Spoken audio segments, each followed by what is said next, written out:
दर्शक नमस्कार, आपणा सर्वांचे स्वागत. या कार्यक्रमात आज आपण हृदयविकार या संदर्भात चर्चा करणार आहोत आणि याकरता आपण निमंत्रित केले डॉक्टर अमजद सय्यद सरांना. खरं तर डॉक्टर अमजद सय्यद सर यांची एक वेगळी ओळख इथं करून देण्याची आवश्यकता नाही, कारण एक नामवंत हृदयरोग तज्ज्ञ अशी त्यांची सोलापूर शहर जिल्ह्याला एक चांगल्या प्रकारची ओळख आहे.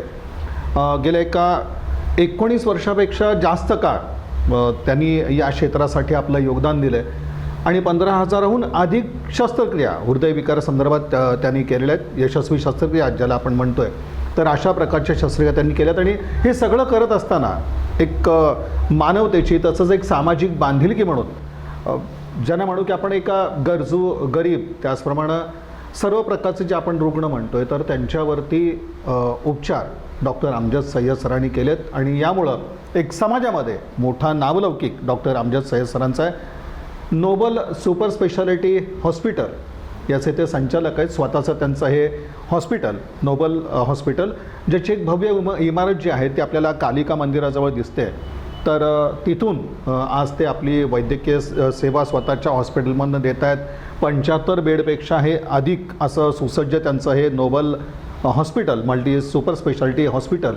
यातून केवळ हृदयविकारासंदर्भात नाही तर सर्वच आजारांवरती एक तज्ज्ञ डॉक्टरांकडून तिथे उपचार होतात आणि आज आपण महत्त्वाची त्यांची चर्चा करणार आहोत. त्यांचा जो सगळ्यात महत्त्वाचा विषय जो स्वतःचा आहे तो हृदयविकारासंदर्भातले, कारण हृदयविकार तज्ज्ञ नामवंत म्हणून त्यांची ओळख आहे आणि याकरताच आज हृदयविकाराचं एकंदरीत गांभीर्य कसं आहे, कोणता वयोगट याला जास्त आपण प्रभावित झाला या सगळ्या गोष्टीने आणि नेमका हृदयविकाराच्या उपचार पद्धती या संदर्भात सविस्तर अशी चर्चा डॉक्टर अमजद सय्यद सरांशी आपण करणार आहोत. सय्यद सर, आपलं स्वागत या हेल्थ प्लस कार्यक्रमामध्ये. आणि आपण सुरुवातीलाच हृदयविकाराचं गांभीर्य असं एक आपण म्हटलं, तर आजच्या स्थितीमध्ये कशा प्रकारचं या आजाराच्या संदर्भातलं एक गांभीर्य आपल्याला दिसून येतं, म्हणजे ज्याला म्हणून की आपण आकडेवारी जर म्हटली गेली तर आज कशा प्रकारे रुग्ण बाधित आहेत या सगळ्या याच्यामुळं. तर आपण हे गेले काही वर्ष, म्हणजे मी ह्या फील्डमध्ये जवळपास आता 20 वर्ष मी या फील्डमध्ये आहे, पण आजकाल जे 5-6 वर्षात जे बघायला मिळते आपल्याला की हे हृदयविकारचे जे झटके येतात, जी तीव्रता वाढलेली आहे आणि कमी वयातसुद्धा जास्त लोकांना होत आहे. आणि जेवढा आम्ही मेडिकल सायन्स पुढं गेलं आहे, सगळी उपचार पद्धती वाढली, तेवढंच आजारसुद्धा वाढत चाललेलं आहे. तर कुठंतरी आपण उपचारपेक्षा त्याचा प्राथमिक म्हणजे आपण ते थांबवण्यासाठी प्रिव्हेन्शनसाठी काय करायला पाहिजे ह्याला जास्त भर आपण द्यायला पाहिजे. नाही, पण आपण म्हणतो की सुरुवातीलाच कुठंतरी याला आपण पायबंद घातला पाहिजे, पण कशा प्रकारची एक बंधनं पाळली गेली पाहिजेत. म्हणजे अगदी हृदयविकारासाठी हा असा काही आपल्याला आजार जडूच नये किंवा त्याचा एक धोका निर्माण होऊ नये याकरता मग काळजी कोणती घ्यावी? हृदयविकार जे हार्ट अटॅक आपण जे म्हणतो ते हार्टमध्ये नस ब्लॉक होऊन अटॅक येणं हे त्याची एक पॅथोफिजिओलॉजी आहे. त्याच्यामुळे जे होतो ते ब्लॉक चरबीच्या गाठीमुळे होतो किंवा रक्त घट्ट झाल्यामुळे होतो. आणि ते कशामुळे होतात, ते सगळ्यात महत्त्वाचं जे काय आजार आहेत, BP, शुगर किंवा दुसरे कुठले आजार आहेत, त्याच्यामुळं जे होतं. त्याच्या व्यतिरिक्त जे महत्त्वाचं आज जे वाढलेलं आहे प्रमाणचं कारण मला असं दिसून येते सगळ्यांना, इव्हन मेडिकल सायन्समध्ये प्रूव्ह झालेलं आहे की बदललेली जीवनशैली हे खूप महत्त्वाचं टॉपिक आहे. त्याच्यामुळं हा आजारचं प्रमाण वाढलेलं आहे. बदललेली जीवनशैलीमध्ये सगळ्याच गोष्टी आले, म्हणजे माणसांनी स्ट्रेस लेवल, दैनंदिन त्याचे टार्गेट्स जे चेंज झालेले आहेत किंवा गॅजेट्सचं जे प्रयोग होते, नॅचरल फूड आपण इंटेक आपलं कमी झालेलं आहे, प्रोसेस्ड फूड आपण घेतो आहे आणि नॅचरल स्लीप आपले सायकल चेंज झालेलं आहे. म्हणजे झोप आपली आधी कसं जास्तीत जास्त आपण रेडिओ ऐकायचो 8 वाजता आणि जास्तीत जास्त TV जेव्हा सुरू झाला तरी कुठला तरी कार्यक्रम 9ला संपायचे आणि TV सुद्धा बंद व्हायचं. ठराविक वेळ त्याला होती सगळ्या गोष्टी. झोपायला आपल्याला 8 ते 10 तास मिळायचे. आजच्या काळात आपण 4-5 तास झोपतो, तर ते स्लीप सायकल जेव्हा चेंज होतो, जीवनशैली चेंज होती, तर ह्याचा इफेक्ट म्हणून हार्टचे जे आजार आहेत हे वाढतात आणि हे दिसून येतं आपल्याला. सर, आज Noble super speciality multi speciality hospital आहे, यातून आपण हृदयविकारासंदर्भातले उपचार करतोच आहे. पण एकंदरीत जे उपचार असतात हृदयविकारावर तर ते कोणकोणत्या प्रकारचे उपचार आहेत आणि त्या माध्यमातून कशा पद्धतीचे आपण उपचार करतोय? म्हणजे एकदा हृदयविकारचा झटका आला, मग ते झटकेचे प्रकार आहेत, त्यात एक कमी प्रमाणातला आहे किंवा एक सिव्हिअर झटका आहे. कुठल्याही प्रकारचा झटका असू दे, आपल्याला बेसिक म्हणजे जिथं प्रॉब्लेम आहे, एन्जिओग्राफी आम्ही त्याला म्हणतो, म्हणजे कुठं ब्लॉक आहे हे बघणं खूप गरजेचं आहे. म्हणजे आता पद्धतीचं ट्रीटमेंट मला प्रायमरी ट्रीटमेंट आपण औषधोपचार, इंजेक्शन, ICU ठेवून ऑब्झर्व करणे हे सुरुवातीला असतं. पेशंट जास्त सिरियस नसला तर ठराविक काळ उपचार करून मग एन्जिओग्राफी केली जाते आणि ब्लॉक बघून जर ते ब्लॉक जास्त सिव्हिअर असतील तर त्याच्यावर अँजिओप्लास्टी किंवा बायपास केली जाते. म्हणजे बेसिकली हार्ट अटॅकला 3 प्रकारचं ट्रीटमेंट आहे. एक मेडिकल ट्रीटमेंट, दुसरं एन्जिओग्राफी, एन्जिओप्लास्टी, तिसरं बायपास. तर हे पद्धतीने आपल्याला उपचार करता येते आणि जास्तीत जास्त हे पेशंट्सला अल्टिमेटली ते बायपास, एन्जिओप्लास्टी किंवा मेडिकल ट्रीटमेंट हे तिन्हीपैकी कुठलं ट्रीटमेंट आपल्याला करावं लागेल पर्टिक्युलर हार्ट अटॅकला ते ठरवलं जातं एन्जिओग्राफीने. एन्जिओग्राफी लोकांना गैरसमज आहे कुठलं तरी मोठं ऑपरेशन आहे. ही एक तपासणी आहे. म्हणजे तुम्ही एखादा पॅथॉलॉजी लॅबमध्ये जाऊन शुगर तपासता, हे तपासता, तशी एक तपासणी आहे. हे गैरसमज लोकांमध्ये दूर आहे. हां, ती तपासणी करताना आम्हाला खूप प्रिकॉशन घ्यावं लागतं. एक स्किलफुल डॉक्टर्स ती तपासणी करू शकतो, कारण ते थोडीशी इन्व्हेजिव्ह आहे. इंजेक्शन दिलं जातं, मशीन मोठी आहे. ती मशीन जी असते ती खूप मोठी मशीन असते, CT स्कॅनसारखी.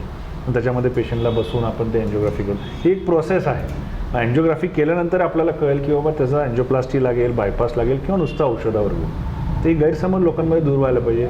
लोकांनी जेव्हा अटॅक प्रूव्ह झाला हार्ट अटॅक तर कमीत कमी एन्जिओग्राफी करून घ्यायला पाहिजे. हेल्थ प्लस या कार्यक्रमात आपण डॉक्टर अमजद सय्यद यांच्याशी सविस्तर असा संवाद साधतो, जे नोबल सुपर स्पेशालिटी हॉस्पिटलचे संचालक आहेत. त्यांच्याशी आपण संवाद साधतो आहोत. हृदयविकार तज्ज्ञ अशी त्यांची सोलापूर शहर जिल्ह्याला ओळख आहे. नेमका हृदयविकार होऊ नये या संदर्भात कोणती काळजी घ्यावी हे आपण सुरुवातीला विश्रांतीवर जाण्याच्या पूर्वी आपण हे सगळं पाहिलेलं होतं. आणि त्यानंतर हृदयविकारावरती उपचार पद्धती कशा पद्धतीच्या आहेत, कोणकोणत्या उपचार पद्धती आहेत, तर या संदर्भात आपण जाणून घेतलं होतं. आणि त्यामध्ये मग अँजिओग्राफी असेल किंवा बायपास शस्त्रक्रिया ज्याला आपण म्हणतो, तर तो एक सगळ्यात भाग डॉक्टर अमजद सय्यद सरांनी या ठिकाणी सांगितलेलं होतं. पण सर, हे होत असताना आपण बघतोय की लोकांच्या मनामध्ये एक काहीतरी गैरसमज होतात की हे फार मोठी शस्त्रक्रिया आहे, अगदी बायपासचा विचार केला, अँजिओग्राफीचा विचार केला. हे या संदर्भात एक लोकांचे समज तुम्हाला कुठले दिसले किंवा गैरसमज आपण ज्याला म्हणतो ते कोणत्या पद्धतीचे आहेत? म्हणजे शेवटी जेव्हा रुग्णांचे नातेवाईक, शेवटी रुग्णाशी तर आपण चर्चा ती नसते, पण रुग्णांच्या नातेवाईकामध्ये कशा प्रकारची भावना येते या दरम्यान? सगळ्यात महत्त्वाचं काय की हे फर्स्ट पेशंटला किंवा नातेवाईकांना ते रिअलायझेशन होत नाही की ह्यांना हार्ट अटॅक खरंच आलेलं आहे. हे सगळ्यात मोठं आम्ही बऱ्याच ठिकाणी आहे. कारण प्रत्येकजण आपल्याला 100 वेळा छातीत दुखतं, त्यातले एकदाच हार्ट अटॅक असतो, एवढं लक्षात. हे त्यांचं बरोबर आहे, कारण अरे मला असं नेहमीच होतो. असं काही छातीत दुखलं वगैरे म्हणजे तो काय हार्ट अटॅक असं समजायचं काही कारण नाही आहे. पण जेव्हा एखादा तज्ज्ञ डॉक्टर सांगतो की हार्ट अटॅकच आहे तर त्यांनी आधी विश्वास ठेवायलाच पाहिजे. त्याचा पुढचा उपचार त्याच्यानंतरच होईल.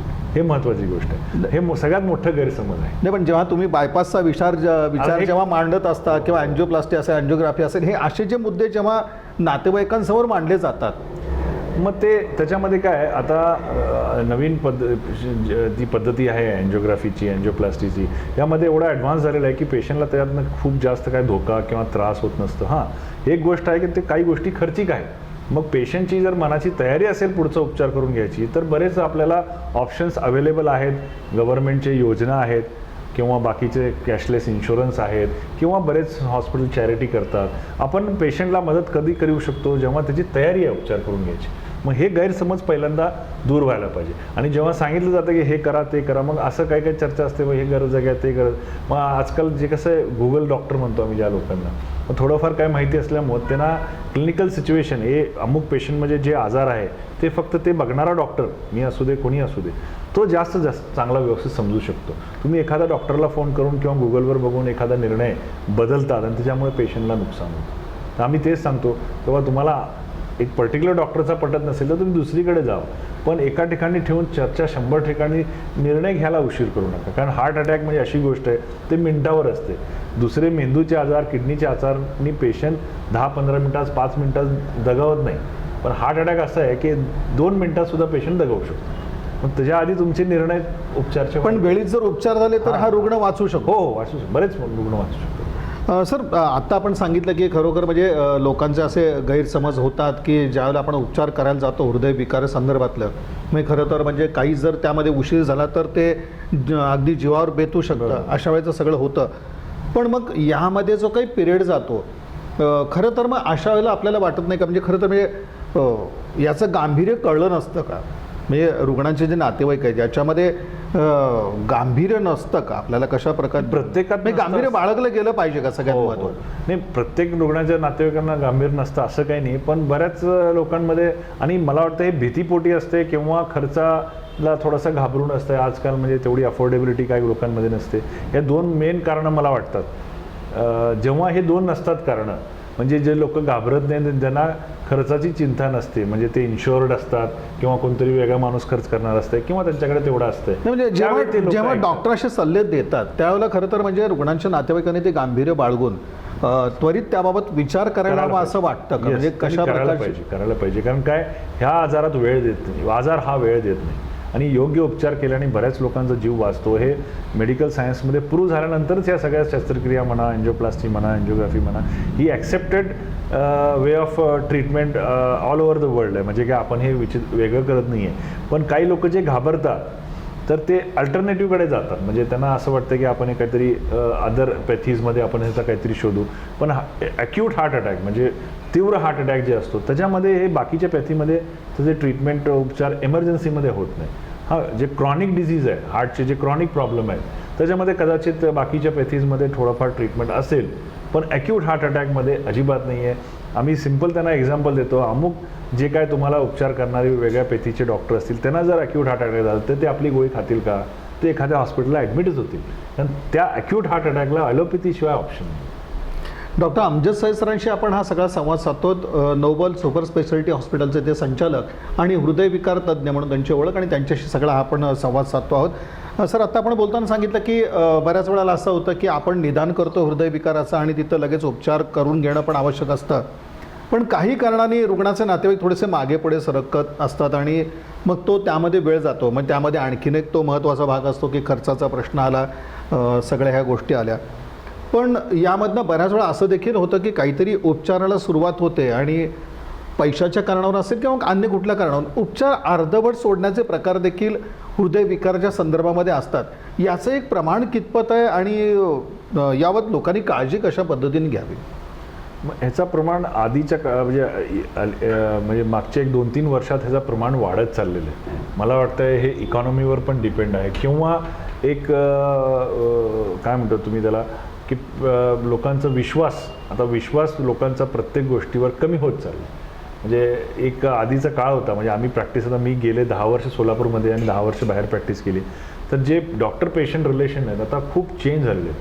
म्हणजे प्रत्येक पेशंटला म्हणजे समोरची सिस्टीमवर, नुसतं डॉक्टरवर नाही, पूर्ण हॉस्पिटलच्या सिस्टीमवर विश्वास थोडासा कमी झालेला आहे. मला असं वाटतं की या गोष्टीवर बरेच तुम्ही जे हे सगळे जे प्रयत्न करतायत या गोष्टीवर डॉक्टर पेशंट रिलेशन कसे वाढतील, त्यांना कसं त्याच्यावर विश्वास वाढेल ह्याच्याकडे आपण लक्ष द्यायला पाहिजे. कारण हे गैरसमजानेच होत असते. कारण कुठल्याही डॉक्टरला असं कधीच वाटत नाही की माझ्या पेशंट बरा होऊ नये. का वाटेल?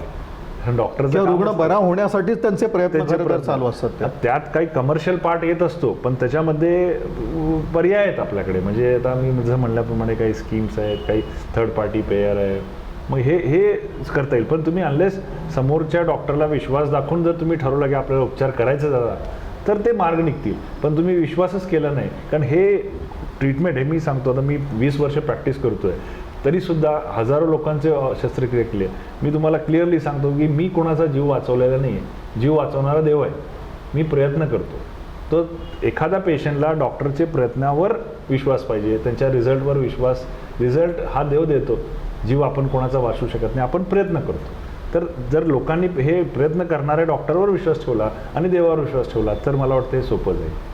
सर आणखीन एक भाग म्हणजे आता आपण खर्चाचाच काही विषय निघाला. खरं तर हृदयविकार संदर्भात असं होतं की जेव्हा हृदयविकारचं निदान होतं त्यानंतर त्याचे जे उपचार आहेत, खरं तर अगदी बायपास शस्त्रक्रिया असेल किंवा अँजिओग्राफी, अँजिओप्लास्टी असे जे सगळे विषय आहेत, तर तिथं थोडासा भाग खर्चाचा येतो.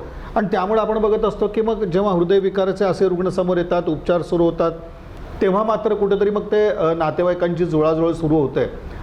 पण याला काही योजनासुद्धा आपल्याकडं आहेत, त्या देखील लागू होत असतात, पण बऱ्याच वेळेला असं होतं की त्या योजनेमध्ये तो संबंधित रुग्ण बसत नाही. सर, अशा वेळेला कोणती परिस्थिती येते? म्हणजे मुळामध्ये मला एक सांगा की हृदयविकारावरील उपचार खर्चिक आहेत का?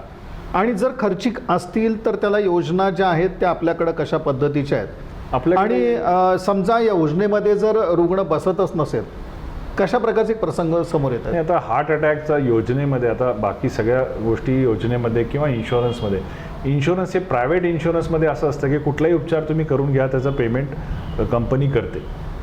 कुठल्याही, समजा तुम्ही एक इन्शुरन्स काढला तर ते कुठलाही उपचार असेल, हार्टचा असेल, कुठलाही असेल ते करते. पण आता योजना जे गव्हर्नमेंटचे स्कीम्स आहेत ते सुद्धा एक थर्ड पार्टीलाच त्यांनी दिलेलं आहे, पण त्यांनी ठरवून काही ऑपरेशन्स दिलेले आहेत. म्हणजे फॉर एक्झाम्पल हार्टच्या पेशंटला अँजिओप्लास्टी, बायपास हे असे ऑपरेशन बसतात, पण हार्टच्या पेशंटला हे ऑपरेशनच्या आधी जे लागणारा उपचार आहे सिरियस पेशंटला काही वेळी ते बसत नाही त्याच्यात. मग अशा वेळी थोडंसं कन्फ्युजन क्रिएट होतो. पेशंटला असं वाटतं की प्रत्येक गोष्ट योजनेत होते, पण प्रत्येक गोष्ट योजनेत होत नाही. तर ह्याला पर्याय हेच आहे की बाबा तुम्ही बाकीची गोष्टी कुठं कमी खर्चात होत असेल ते करून मग तुम्ही योजनेचा पूर्ण लाभ घ्यावा. कारण प्रत्येक गोष्ट फ्रीमध्ये आपल्याला मिळू शकत नाही अनफॉर्च्युनेटली. पण सरकारने बरेच प्रयत्न केलेले आहेत आणि ह्या योजनेनंतर आम्ही बघतोय की बऱ्याच लोकांना अँजिओप्लास्टी ही पॉसिबलच नव्हती पैशाच्या कारणामुळं, तर त्यांना ती पॉसिबल झालेली आहे. तर ह्याचा लाभ घेताना लोकांनी हे विचार करावा की बाबा नेमकं तिथपर्यंत पोचावं, योजनेपर्यंत पोचताना त्याचा मार्ग आहे की बाबा तुम्ही नीट सल्ला वेळेवर घेऊन वेळेवर ते करावं, असं मला वाटतं. याचबरोबर एक आपल्याला दिसून येत सर महत्त्वाचा भाग की काल परवापर्यंत असा एक समज आपला होता की हा जो हृदयविकार आहे तर तो कुठेतरी वयस्कर मंडळींना होतो किंवा ते या आजाराचे रुग्ण असतील ते बाधित होतात या सगळ्या गोष्टींमुळं, जीवनशैली आपण म्हटलं की बदललेली वगैरे. पण आपल्याला दिसून आता असं येतं की अतिशय कमी वय आहे पण तिथं मात्र हृदयविकारासारखा जो आजार आहे तो त्यांना लागू होतो. याची कारणं कशा पद्धती? म्हणजे अलीकडे आपल्याला दिसतं की वय कमी आहे मात्र हृदयविकार झालेला आहे. ही जी परिस्थिती निर्माण झाली त्याला एक कोणत्या गोष्टी कारणीभूत आहेत? मगाशी कमी वयामध्ये अगदी होतं ते सगळ्यात महत्त्वाचं हे जीवनशैली बदललेली आहे, त्याचं सगळ्यात ताणतणाव, जीवनशैली, त्याच्यामुळं तुमचे बॉडीचे हार्मोन्स लेवल्स, शुगर लेवल्स हे सगळे चेंज होतात. स्ट्रेसमुळं BP, शुगर, मेटाबॉलिझम, हार्टचं मेटाबॉलिझम, बॉडीचं मेटाबॉलिझम हे स्ट्रेसमुळं चेंज होतं. आणि स्ट्रेस कशामुळे? आजची जी जीवनशैली आहे ती कॉम्पिटेटिव्ह वर्ल्ड आहे किंवा लॅक ऑफ स्लीप आहे, सिडेंटरी लाईफस्टाईल आहे, म्हणजे तुम्ही व्यायाम बंद आहे, तुमचं खानपान बदललेलं आहे, म्हणजे तुम्ही हेल्दी फूड घेत नाही, व्यायाम करत नाही, वेळेवर झोपत नाही, मग बाकीची व्यसनं वाढलेली आहेत. या सगळ्या कारणामुळं तुमच्या बॉडीला इफेक्ट होतो, मेटाबॉलिझममध्ये इफेक्ट होतो, शुगर लेवल्स, BP या सगळे कारणं जे आहेत हे सगळे अल्टिमेटली हार्टवर येतात. म्हणजे हे कोलेस्ट्रॉल लेवल जे वाढते आणि हार्टली चरबी जे वाढते हे बाकीच्या कारणामुळं वाढते. त्यामुळं अलीकडे कमी वय असून आधी काय होतं, वयस्कर माणसांमध्ये हे दिसून होतं किंवा वयस्कर माणसांमध्ये शुगर यायचं, BP यायचं आणि त्याच्यामुळं हार्टवर इफेक्ट यायचं. आता कमी वयातच शुगर पण येते, BP पण येते आणि हार्टचे प्रॉब्लेम येतात. हे मला वाटतं की सगळ्यात महत्त्वाचा डायट, एक्सरसाइज आणि लाईफस्टाईल हे 3 गोष्टी बदलल्यामुळं ही गोष्ट आढळून येते. डॉक्टर अमजद सय्यद जे हृदयविकार तज्ज्ञ आहेत त्यांच्याशी आपण आज संवाद साधतोय. त्यांचं एक नोबल सुपर मल्टीस्पेशालिटी हॉस्पिटल जे आहे तर ते आपल्या कालिका मंदिराजवळ तिथं आहे, भव्य असं ते हॉस्पिटल आणि जवळपास 75 बेडपेक्षाही अधिक सुविधा देणारं असं एक हॉस्पिटल. आणि याचबरोबर डॉक्टर अमजद सय्यद सरांचा विचार जर करायचा म्हटल्यानंतर एक मोठी त्यांची कामगिरी दिसून येते ती कोरोना काळातली, की अशा वेळेला त्यांनी एक आपलं हॉस्पिटल या उपचारासाठी उपलब्ध करून दिलेलं होतं. तर एक मोठी रुग्णसेवा जी आहे तर ती त्यांच्या मार्फत झालेली होती आणि 20 वर्षांहून अधिक काळ जे आहे तर त्यांची एक वैद्यकीय सेवा अगदी वेगवेगळ्या हॉस्पिटलमधून सुद्धा डॉक्टर अमजद सय्यद यांची एक वैद्यकीय सेवा आपल्याला पाहायला मिळते हृदयविकार तज्ज्ञ म्हणून. पण शेवटी नोबल सुपर स्पेशालिटी हॉस्पिटलमध्ये कोणत्या सुविधा आहेत ते देखील एक जाणून घेणं आज महत्त्वाचं आहे. सर, ज्या सुविधा आपण म्हणत खरं तर म्हणजे एक हृदयविकार असं नव्हे तर या हॉस्पिटलमध्ये अन्य सगळ्या आजारांवरती उपचार होत आहेत. इथल्या एका उपचार पद्धतीची खासियत कोणती म्हणावी, कोणत्या सुविधा आपण या रुग्णांना देतोय नोबल सुपर स्पेशालिटी हॉस्पिटलमधून? मी एक सुपर स्पेशलिस्ट असल्यामुळं आता आम्ही जे जास्त सिरियस पेशंट डील करतो तर वेगवेगळ्या शहरमध्ये किंवा बाहेर मी जेव्हा हैदराबाद, लखनौमध्ये काम केलं ते अशा ठिकाणी आम्ही जे टर्शरी केअर प्रोव्हाइड करत होतो, म्हणजे हायेस्ट केअर सिरियस पेशंटला प्रत्येक गोष्टीमध्ये एखादा हार्टचा पेशंट माझ्याकडे आला तर फक्त हार्टचाच डॉक्टर बघत नाही, कारण थोडासा माइल्ड किडनीचा प्रॉब्लेम येतो, दुसरं काहीतरी प्रॉब्लेम येतो, सगळ्या प्रकारचे डॉक्टर त्याला बघतात आणि नीट करतात. तर सोलापूरमध्ये मोठे जे हॉस्पिटल आहेत त्याच्यामध्येच फक्त हे सुविधा उपलब्ध होती आधी. आता अलीकडे 50 बेड 100 बेडच्या हॉस्पिटलमध्ये सुद्धा ही सुविधा येते आहे. तर आमचं एक कन्सेप्ट, माझा पर्सनल हा कन्सेप्ट होता की या सगळ्या प्रकारचा multi speciality super speciality setup जे अवेलेबल असेल आणि माफक दरात, कारण आमचं आता छोटं हॉस्पिटल आम्ही केलं आहे, पण तिथं हार्टचंच नाही तर किडनीचे आजार, डायलिसिस, किडनी मुतखड्याचे आजार, अस्थिरोग किंवा प्रसूतीग्रह, हे सगळ्या गोष्टी तिथं अवेलेबल आहेत. कुठल्याही प्रकारचं ऑपरेशन असू दे, लॅप्रोस्कोपी असू दे, हे सगळ्याच गोष्टी आम्ही तिथं एका ठिकाणी शहरच्या मध्यभागी केलेलं आहे. आणि सेटअप एक 50-70 बेडचा असल्यामुळं त्याची लागत थोडीशी कमी असल्यामुळं आम्ही ते कमी दरामध्ये उपलब्ध करून देऊ शकतो. म्हणजे मोठ्या हॉस्पिटलमध्ये जाण्यापेक्षा हे छोट्या हॉस्पिटलमध्ये या सगळ्या फॅसिलिटी आम्ही काही कमी दरामध्ये करू शकू, हे हेतूने आम्ही हे हॉस्पिटल म्हणजे सुरू केलं आहे. त्याच्या आधी मी 2 प्रोजेक्ट केले होते. सेंट्रल हॉस्पिटल होतं, नर्मदा हॉस्पिटल होतं. ते पण आमचा हेच हेतू होता किंवा अशा पद्धतीचं आम्ही जे काय उपचार मी मोठ्या हॉस्पिटलला जाऊन करतो ते छोट्या हॉस्पिटलमध्ये कमी दरामध्ये लोकांना उपलब्ध करून द्यायला पाहिजे, आणि त्यासाठी आम्ही हे प्रयत्न करत राहतो. नोबल सुपर मल्टीस्पेशालिटी हॉस्पिटल जे आहे तर त्याचे संचालक डॉक्टर अमजद सय्यद, हृदयविकार तज्ज्ञ, यांच्याशी आपण संवाद साधतो आणि एकंदरीत या रुग्णालयामध्ये कोणत्या प्रकारच्या सुविधा आहेत हे ते सांगत होते. आणि या दरम्यान महत्त्वाचा शब्द आला की माफक दरामध्ये या सगळ्या आपण सुविधा देतो. खरं तर डॉक्टर अमजद सय्यद यांचं जर एकंदरीत कार्यपद्धती पाहिली तर एक मानवतेच्या दृष्टिकोनातून वैद्यकीय सेवा देणारे डॉक्टर अशी एक त्यांची ओळख आपल्या समाजासमोर आली आहे. आणि यापूर्वी देखील आपण पाहिलं की 15,000 यशस्वी शस्त्रक्रिया त्यांनी केल्या. या दरम्यान बरेचसे असे प्रसंग आले आणि अशा वेळेला रुग्णाला दिलासा देण्याचं काम डॉक्टर अमजद सय्यद सरांनी केलेलं आहे. सर, सुरुवातीला आपण म्हटलं की माफक दरामध्ये सुविधा देणं, तर हे जे आहे रुग्णाने याचा लाभ कशा पद्धतीने आज मिळतो आहे, किंवा टर्सरी केअर सेंटर आपण एक शब्दप्रयोग वापरला तर त्यातून रुग्णांना कसा दिलासा मिळतो आहे. आणि तुमची आम्ही कार्यपद्धती पाहिली की एक मानवतेच्या दृष्टिकोनातून वैद्यकीय सेवा. आणि माफक दराचा अर्थ एवढाच आहे की एखादी गोष्ट असं माझ्या नोबल हॉस्पिटलमध्येच होते आणि दुसरीकडे होत नाही असं काही नाही आहे. पण त्या एखादी ऑपरेशन शस्त्रक्रिया असू दे किंवा एखादा उपचार असू दे, त्याची लागत एखाद्या मोठ्या हॉस्पिटलला जास्त असते आणि आमच्या छोट्या हॉस्पिटलमध्ये आम्ही सगळ्या सुविधा आणल्यामुळे त्याची लागत कमी असते. त्यामुळे आम्ही माफक दरामध्ये हे करू शकतो. आणि मी आता बऱ्याच हॉस्पिटलला अटॅच आहे, म्हणजे अशा हॉस्पिटलमध्ये जिथं योजना आहे, किंवा मी इवन सिव्हिल हॉस्पिटलला मानसेवी म्हणून मी तिथं अटॅचमेंट लेक्चरर आहे, मी तिथं लेक्चर्स देतो किंवा शिकवतो. म्हणजे पेशंट जर अफोर्डेबिलिटी नसेल तर जिथं आता माझ्याकडे नोबलला आल्यानंतर कधी बऱ्याच वेळा असा एन्जिओग्राफी करून मग त्याला जर एन्जिओप्लास्टीची गरज असेल आणि माझ्याकडे स्कीम सध्या नाही आहे, आता नवीन असल्यामुळे आम्ही ते अप्लाय वगैरे केलेलं आहे, ती आमच्याकडे योजना नाही आहे, तर जिथं मी योजना आहे तिथं जसं नर्मदा आहे किंवा गंगामाई आहे तिथं मी तिथं शिफ्ट करून त्या पेशंटचं करून घेतो. किंवा काही असे उपचार पद्धती आहे जे आपल्याकडे आता सगळं झालेलं आहे पण बराच वेळ लागणार आहे, खर्च होणार आहे, तर आम्ही त्यांना सिव्हिल हॉस्पिटलचाही एक ऑप्शन देतो आणि ते फॉलोअप करून पेशंटचं तर काळजी घ्यायचा आम्ही प्रयत्न करतो. म्हणजे त्यांना ऑप्शन्स आम्ही देतो बऱ्याच, आणि त्यातनं आम्ही जे काय पेशंटसाठी योग्य असेल ते निर्णय देतो त्यांना आणि प्रयत्न करतो की त्या कमीत कमी त्याच्यामध्ये त्याचं व्हायला पाहिजे. कारण कुठलीही गोष्ट आज वैद्यकीय उपचार महाग असण्याचं कारण आहे. आणि तुम्ही जर बघायला गेलं तर कुठल्याही डॉक्टरला एखादा हॉस्पिटल उभं करण्यासाठी कुठलेच निश्चितच आहे की सबसिडीज गव्हर्नमेंट देत नाही आहे. जागा, इलेक्ट्रिसिटी, कुठलीही गोष्ट म्हणजे तुम्हाला ते आव्हानच आहे ते ॲक्च्युली. तर त्यामुळे तुम्ही माफक दर देऊ शकताय पण तुम्ही फ्री करू शकत नाही. आणि ते माफक दराचे पण एक लिमिटेशन्स आहेत, कारण लागत तेवढी आहे. तर त्यात कमी लागतमध्ये आम्ही काम केला तर आम्हाला माफक दर देता येईल, असा एक कन्सेप्ट आहे, बाकी काही नाही. सर, याचबरोबर एक आहे की नोबलमध्ये केवळ हृदयविकारासंदर्भातील उपचार होत नाही, म्हणजे केवळ तुम्ही तिथं आहात तर प्रश्नच नाही की हृदयविकारासंदर्भातलं अगदी महत्त्वाचं ते रुग्णालयात समोर येतं आपल्या सोलापूरकरांच्या. पण याचबरोबर एक आहे की सर्वच आजारांवरती तिथं उपचार होत आहेत. तर हे देखील एक नोबलचं वैशिष्ट्य काय सांगता येईल की सर्वच आजार आहेत तिथं सर्वच रुग्णांना तिथं उपचार मिळतात, की केवळ हार्टचे पेशंट नाही तर सर्वच पेशंटना तसे फॅसिलिटीज आम्ही क्रिएट केलेल्या आहेत. फॉर एक्झाम्पल डायलिसिस युनिट आहे, म्हणजे डायलिसिसची सुविधा आहे, किंवा ऑपरेशन थिएटर सुसज्ज, म्हणजे सगळ्या प्रकारचं ऑपरेशन होतील या पद्धतीचं मॉड्युलर OT म्हणजे म्हणतो आधुनिक OT ऑपरेशन थिएटर तयार केलेलं आहे.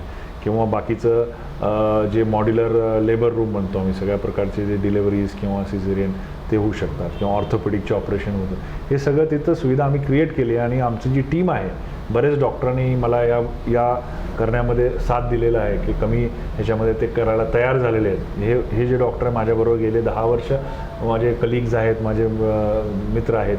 मग हे पण माझ्यासारखं बऱ्याच हॉस्पिटलला अटॅच आहेत, पण त्यांनी जास्तीत जास्त माझ्याकडे वेळ द्यायचं ठरवलं आहे. आणि बरेच त्यातले डॉक्टर माझ्याकडे वेळ देतात, पेशंट येऊन बघतात आणि सगळे आम्ही टीम वर्क करतो. मी हे हॉस्पिटल सुरू केलं पण मी एकटाच, आता फॉर एक्झाम्पल हार्टचा पेशंट मीच बघतो, पण हार्टच्या व्यतिरिक्त पेशंट पण बघणारे डॉक्टर, आता त्यांचं नाव आपण अनफॉर्च्युनेटली सगळे आपण बसून चर्चा करत नाही, पण म्हणजे नाव घेऊ शकतो, नावाचं आहे पण त्यांचं नाव होत नाही आहे. पण ती आमची मोठी टीम आहे. आम्ही तो परिवार ज्याला आपण म्हणायचं, नोबलचा परिवार आहे तो. त्याच्याशिवाय ते शक्य नाही आहे. मी काय एकटा प्रत्येक आजारावर उपचार करत नाही आहे. बरं सर, याचबरोबर एक आहे की खरं तर आम्ही जेव्हा तुमचा एक सगळा त्या वैद्यकीय सेवेचा कार्यकाळ आपण आत्तापर्यंत पाहिला, तर जवळ 20 वर्षाहून अधिक काळ एक तुमची वैद्यकीय सेवा राहिली. आपण त्यात पाहिलं की 15,000हून जास्त ऑपरेशन्स राहिले आणि यानंतर मग एक स्वतःचं आपलं हॉस्पिटल उभं राहावं.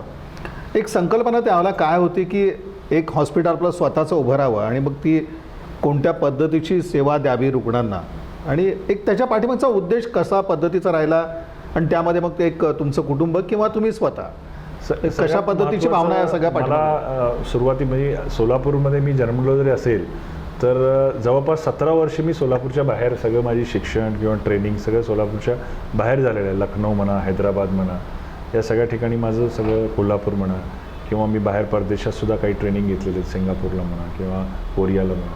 तर हे सगळं बघून आल्यावर मला असं वाटलं की जी क्वालिटी केअर आहे, क्वालिटी केअर आपल्या सोलापुरात हे मेडिकल हब आहे, आपल्याकडे खूप उत्कृष्ट डॉक्टर आणि हॉस्पिटल्स आहेत. तर त्याच्यामध्ये अजून नवीन नवीन काय जे येत राहतं ते आपण पर्सनल लेवलवर ते सगळ्या गोष्टी, नवीन गॅजेट्स म्हणा, नवीन पद्धती म्हणा, नवीन प्रोटोकॉल म्हणा, हे सगळं आपण इन्स्टॉल आपल्या हॉस्पिटलला करूया, जिथं मी अटॅच होतो, जिथं मी जात होतो. पण आता ॲडमिनिस्ट्रेटिव्ह कारणामुळं मी सगळ्या गोष्टी एखाद्या हॉस्पिटलवर लादू शकत नाही. तर मी स्वतःचं जेव्हा एक हॉस्पिटल काढेन तर माझ्या पद्धतीने लोकांना कशी सर्व्हिस मला देता येईल, कुठल्या पद्धतीचा उपचार करता येईल, हे माझ्या हातात राहील. हे एक सगळ्यात मोठी भावना होती. आणि दुसरं, एखादी माफक दर आपण म्हणजे स्वतःचं असल्यावर आपण काही गोष्टी आपल्या हातात असतात ते आपण करू शकतो. आता फॉर एक्झाम्पल मी कुठल्या मोठ्या हॉस्पिटलला अटॅच आहे, तिथं मी त्या अमुक दरमध्ये जर एखादी गोष्ट असेल तर त्याच्यामध्ये मी जास्त काही करू शकत नाही, कारण माझा एक शेअर असतो त्यात, फक्त ते एकदम कमी शेअर असतो आणि त्या शेअरमध्ये मी तेवढाच बोलू शकतो. पण आज माझं हॉस्पिटल आहे, एखाद्याला मला मदत करावी तर मी जास्तीत जास्त मदत करू शकतो. या एक माझा दृष्टिकोन होता, त्याच्यामुळं स्वतःचा एक सेटअप करावा अशी माझी इच्छा होती, ते मी केलं. नाही, पण आता हे सगळं हॉस्पिटल रुग्णांच्या सेवेत दाखल झालं, खरंच एक समाधान कशा पद्धतीचं आहे तुम्हाला की एक आपण निश्चय केला आणि त्या माध्यमातून आज आपण सेवा देतोय, याचं एक समाधान तुम्हाला कशा पद्धतीचं? एक समाधान या पद्धतीचं आहे की जसं हे करोना काळात अचानक सुरू झालं, म्हणजे जे काय प्लॅन मी सगळं इनॉग्रेशन हे ते पद्धतीचं मार्केटिंग सगळ्यांना माहीत व्हावं, हे सगळ्या गोष्टी मी करून एखादा हॉस्पिटल सुरू होतो, पण आमचा अचानक सुरू झाला. आणि आता मला बरेच लोक आधीपासून ओळखत होती. ज्या पद्धतीचं कोविडमध्ये आमचं काम झालं किंवा पोस्ट कोविड झालं तर लोकांनी खूप म्हणजे त्याला प्रतिसाद दिला आणि ते जी आम्ही जे सर्व्हिसेस क्रिएट केली त्याच्याबद्दल लोकांना खूप फास्ट आपोआप त्या गोष्टी कोविडमुळे कळल्या. आणि मला एक त्याचं सॅटिस्फॅक्शन आहे की आज जे काय माझे जुने पेशंट, माझ्याकडे जवळपास 10 ते 15,000चं पेशंट्स माझ्या या भागात आहेत, मी गेले 10 वर्षात माझ्याकडे सगळे त्यांचे डिटेल आहेत. तर त्या लोकांना खूप त्याचा हे झाला आणि त्या लोकांनी लगेच त्या हॉस्पिटलला ॲक्सेप्ट केलं आणि त्याच्यामध्ये इवन त्या लोकांनी सजेशन्स दिले, साहेब असं करा तसं करा, आणि हे सजेशननी मला खूप फरक पडला. म्हणजे आता माझी एक नोबल फॅमिली आहे, त्या फॅमिलीमध्ये पेशंट्स पण आहेत, म्हणजे डॉक्टर कलिग आणि माझे सहकारी जे स्टाफ आहे ते सोडून 10-15,000 पेशंट आहेत. म्हणजे ते सुद्धा समाधानी रुग्ण आपण समाधानी त्यांनी व्हायला पाहिजे त्या पद्धतीचं मी केलं आणि त्यांचं सुद्धा मला ऐकून मी काय काय केलं आणि अजूनही मी ऐकतो. येऊन ते आज सांगतात हे असं नाही असं पाहिजे, मग ते आम्ही करत राहतो. म्हणजे there is always room for improvement. बरोबर, नो बडी इज परफेक्ट. तुम्ही कोणच परफेक्ट राहू शकत नाही. आपण प्रयत्न करतो, सतत हे मार्गदर्शन हवं किंवा अपेक्षा ज्या असतात त्या देखील आपण पूर्ण करतो. आपण ते प्रयत्न करायला पाहिजे. अपेक्षा काही लोकांचे जास्त असतात, काहीचे कमी असतात, पण हे कुठली अपेक्षा योग्य आहे हे आपण एकट्याने ठरवणं चुकीचं आहे. एक ग्रुप ऑफ पीपलनी हे जर ठरवलं तर जास्त योग्य राहतं. सर, तर शेवटचा प्रश्न असा की खरं तर तुमच्या विषयासंदर्भातला की शेवटी हृदयविकार टाळण्यासाठी म्हणून आज कशा प्रकारची प्रत्येकानं काळजी घ्यावी, कशा पद्धतीची एक लाईफस्टाईल प्रत्येकाची असावी की किंबहुना हा आजार होऊच नये. खरं तर डॉक्टरना म्हणजे कोणी असं आजारी म्हणून समोर यावं हे कदाचित हे होत नसेल, पण शेवटी हा आजार टाळायचाच आहे आपल्याला. आता सगळ्यात महत्त्वाचा आजार प्रत्येकाने जी काळजी घ्यावी कितपत हे आजार टाळता येते हे प्रश्न मोठा आहे. पण आपण हे आजार होऊ नये म्हणून जे काय करता येते, सगळ्यात महत्त्वाचं जे जीवनशैलीबद्दल आपण बोललो ऑलरेडी, पण काही लोकांना शुगर आहे, BP आहे किंवा दुसरे कुठले आजार आहेत, ह्या आजारला कंट्रोलमध्ये ठेवणं हे खूप गरजेचं आहे. वेळोवेळी तपासणी, रेग्युलर फॉलोअप. आता BPचा पेशंट असू दे, शुगरचा पेशंट असू दे, त्यांनी आपापल्या डॉक्टरकडे जाऊन ह्या गोष्टी कंट्रोलमध्ये ठेवणं गरजेचं आहे. कारण हे BP शुगर अनकंट्रोल झाल्यावरच हार्ट अटॅक होतो. पण हे गोष्टी आपण जर कंट्रोलमध्ये ठेवल्या आणि त्यांनी मेंटली एक्सेप्ट करायला पाहिजे की आपल्याला हा आजार आहे, हे मोठा आजार नाही पण ह्याच्यामुळे मोठा आजार होऊ शकतो, तर हा आजारला आपण कंट्रोल करून घ्यायला पाहिजे. हे महत्त्वाची गोष्ट आहे. आणि जीवनशैली जी बदलली आहे त्याच्याबद्दल तर आता मी एकटं सांगणार नाही तुम्हाला, पण आजकाल हे चर्चेचा विषय आहे की माणसाने वेळेवर झोप घेणे, व्यवस्थित झोप घेणे, आहारामध्ये जे गोष्टी आहेत, फास्ट फूड म्हणा किंवा ऑइली फूड म्हणा, हे सगळे अवॉइड करणं. नॅचरल फूड्स तुम्ही जे काय कन्झ्युम करताय, जे आपल्या पारंपरिक जे आपला आहार आहे त्याच्याकडे आपण परत जायला पाहिजे असं मला वाटतं. कारण आपण कारण काय आपण वेस्टर्न कंट्रीजला फॉलो करतो बऱ्याच गोष्टीमध्ये. तर प्रॉब्लेम काय आहे की आपले जे जीन्स आहेत, भारतीय जे आपली स्पीसीज आहे, ह्युमन स्पीसीज, ते आपण मेंटली जर अडॉप्ट करत असेल तर आपली बॉडी त्या गोष्टीला अडॉप्ट करत नाही. ते लोकांना हे सगळं ह्या जीवनशैलीमुळे त्यांना त्रास नसेल, पण आपल्याला त्रास होतो कारण आपली बॉडी त्या पद्धतीचा आहाराला, त्या पद्धतीच्या गोष्टीला आपली बॉडी नाही आहे. तर आपण हे गांभीर्याने विचार करून जीवनशैली बदलायला पाहिजे. हृदयविकार हा शब्द खरं तर परवलीचा झाला आहे आणि प्रत्येकजण त्याला सहजतेने घेत असतो, पण शेवटी त्याचे जे परिणाम होतात ते त्या रुग्णाला माहिती असतात, रुग्णाच्या कुटुंबियांना माहिती असतात. पण शेवटी हा हृदयविकार होऊच नये यासाठी म्हणून कोणती काळजी घ्यावी आणि हृदयविकाराचं आजचं जे काही एकंदरीत सगळं गांभीर्य आहे तर ते कशा पद्धतीचं आहे, ही जी चर्चा आहे आपण आज ते हेल्थ टाईम या आपल्या कार्यक्रमाच्या माध्यमातून डॉक्टर अमजद सय्यद सर, जे सोलापूर शहर जिल्ह्यात एक नामवंत हृदयविकार तज्ज्ञ आहेत, तर त्यांना आपण खास इथं या व्यासपीठात निमंत्रित केलं आणि त्यांच्याकडनं हृदयविकार सगळं जे गांभीर्य आहे तर ते जाणून घेतलं. त्याचबरोबर डॉक्टर अमजद सय्यद सरांची एक जी सेवा पाहिली ती 20 वर्षांहून अधिक काळ आणि त्या दरम्यान त्यांनी केलेल्या 15,000हून जास्त शस्त्रक्रिया या माध्यमातून त्यांचे जे अनुभव आहेत ते आपण दर्शकांसमोर मांडण्याचा या माध्यमातून खरोखर एक प्रयत्न केला.